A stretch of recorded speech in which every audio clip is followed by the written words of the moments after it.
Fog swallowed the highway like a silent predator. Headlights cut through the gloom, then froze. On the roadside, 8 bodies lay motionless. Not trash, not strays. Military K9s, poisoned, abandoned, left to die. And one veteran's choice in the next 60 seconds would rewrite their fate and expose a secret no one wanted uncovered.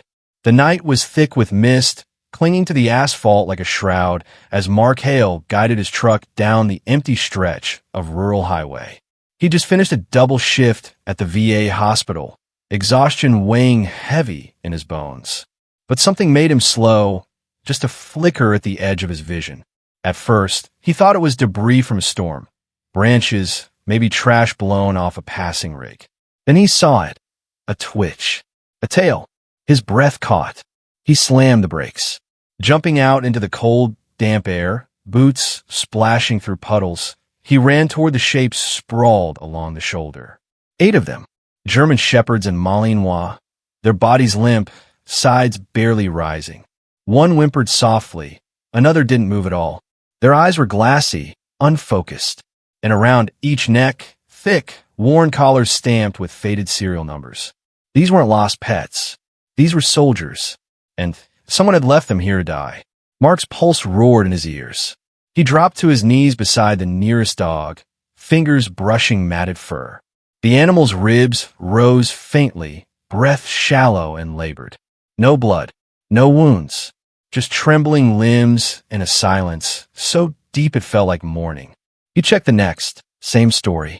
The third didn't respond at all until Mark gently lifted its head. A weak sigh escaped its lips. "Come on," Mark whispered, voice cracking. "Stay with me." He knew then this wasn't random cruelty. This was calculated, cold, and whoever did this expected these dogs to vanish without a trace. Mark didn't hesitate.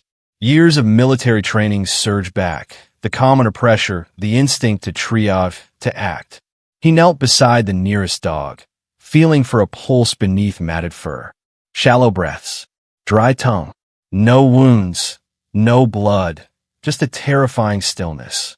Poison. He'd seen it before overseas, in villages where toxins were used as weapons. He lifted the first dog into his arms, muscles straining, and carried him to the truck. Then the second, the third, each one heavier than the last, not from weight, but from the weight of what this meant. As he loaded the 7th, the 8th let out a weak cough, alive but fading fast. Mark dialed the nearest emergency vet with trembling fingers. "I've got 8 military K9s, he said, voice raw. "They've been poisoned." The nurse on the other end gasped. "Get them here now. We'll be ready." He raced back to the truck, heart hammering, and began the agonizing process of loading them all.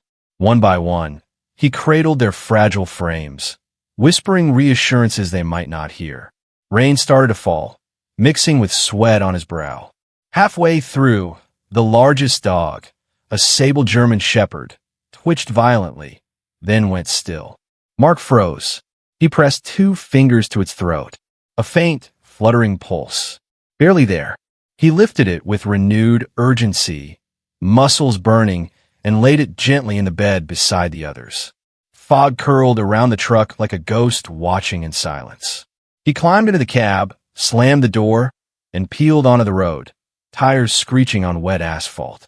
Rain began to fall harder as Mark sped toward the clinic, windshield wipers slapping time against the storm. In the rearview mirror, he watched the dogs shift weakly in the truck bed. One trembled uncontrollably, another lay perfectly still. He kept glancing back, shouting over his shoulder, "Hang in there, just a few more minutes." The road blurred as tears welled in his eyes, not from fear, but from fury. Who would do this to animals who'd served alongside soldiers? Halfway there, the sable shepherd suddenly arched its back, legs stiffening, then collapsed completely. No, no, no. Mark swerved onto the shoulder, leapt into the back, and cradled the dog's head. He cleared its airway, tilted its chin, and began chest compressions, firm, steady, rhythmic. 30 compressions, 2 rescue breaths. He repeated it, counting aloud through gritted teeth. Seconds stretched like hours. Then a cough, a shudder. A breath. Mark exhaled, tears mixing with rain. He wrapped the dog in his jacket, held it close for a moment, then carefully placed it back down. He drove the rest of the way, shouting encouragement over his shoulder, as if they could hear him. "Stay with me. Just stay with me." We screeched into the clinic lot. Staff were already waiting, stretchers in hand, for lines prepped. Within minutes, all 8 dogs were inside, surrounded by beeping machines and urgent voices. Nurses moved like a well-oiled unit, inserting catheters, attaching monitors, drawing blood. Mark stood drenched and shaking, watching as the first dog was wheeled away. He hadn't realized he was still holding his breath until Dr. Harper approached, her expression grim but determined. "We'll do everything we can," she said. Mark nodded, unable to speak. He followed them inside, refusing to leave their side. Days passed in a blur of 4 drips, antitoxin injections, and sleepless nights. Mark refused to leave. He sat between kennels, watching fragile chests rise and fall, listening to the erratic beeps that signaled life hanging by a thread. Ranger, the sable German shepherd with eyes that never left Mark, pressed his paw against the bars whenever Mark stood. Nurses brought him coffee, blankets, even a cot, but he barely slept. Every time a monitor beeped too slowly, he was on his feet. Every time a dog whimpered, he was there, hand resting gently on its head.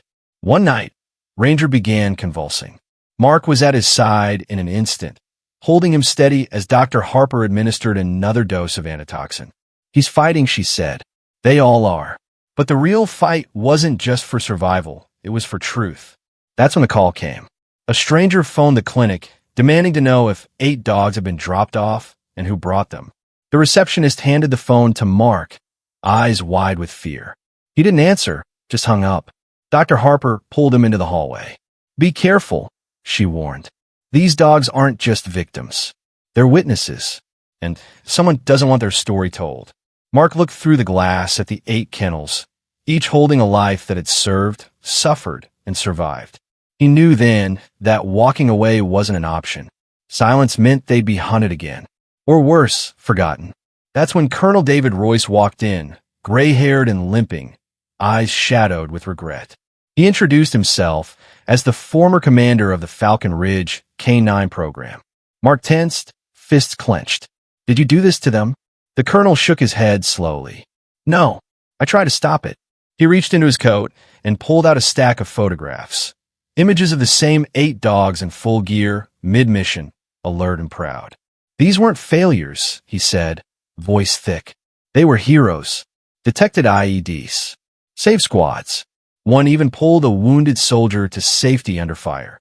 He explained how, after the facility shut down, a new administration deemed the older K-9s too expensive to maintain and past operational use. Orders came down, dispose of them quietly. "I objected," the colonel said. "They transferred me out. Next thing I heard, the place was closed, record sealed." Mark felt a fire ignite in his chest. "They served our country. They deserve better than this." The colonel nodded, and someone made sure no one would ever know how they were treated. Mark looked at Ranger, who lifted his head weakly at the sound of his voice. In that moment, he made his decision. He wouldn't hide. He wouldn't stay quiet. With the colonel's testimony and the damning disposal files, he contacted a national news outlet. Within hours, the story exploded. "Heroic veteran saves poisoned military dogs" trended worldwide. Veterans groups rallied. Animal rescues flooded the clinic with supplies. Public outrage forced federal investigators to reopen the Falcon Ridge case. Within weeks, the facility's former administrators were arrested. The 8 K-9s were officially honored as retired heroes, their service finally recognized. Adoption applications poured in from across the country. Families lined up, eager to give them peace. Each dog, now strong, alert, and healing, was matched with a loving home. There were tearful goodbyes, grateful hugs, promises to visit. But on adoption day, as strangers reached out with open arms, Ranger limped past them all. He stopped in front of Mark, sat slowly, and placed his paw gently on the veteran's boot. Mark knelt, voice breaking. "Yeah, buddy," he whispered. "You're home." The other dogs had found families. Ranger had found his mission partner. In the months that followed, Mark and Ranger became inseparable. They visited schools, spoke at veterans events, and even testified before Congress about canine welfare reform. What began as a desperate rescue on a fog-drenched highway became a movement, one that ensured no military dog would ever be discarded again. And every night, as Mark sat on his porch with Ranger at his feet, he remembered that moment on the roadside. Not just the horror, but the choice. The choice to stop, to care, to fight. Because sometimes, saving one life changes everything. Heroes come in all forms. Some wear uniforms, some wear collars. If this story moved you, hit like, subscribe, and share. And tell us in the comments, what's the most courageous act of kindness you've ever witnessed?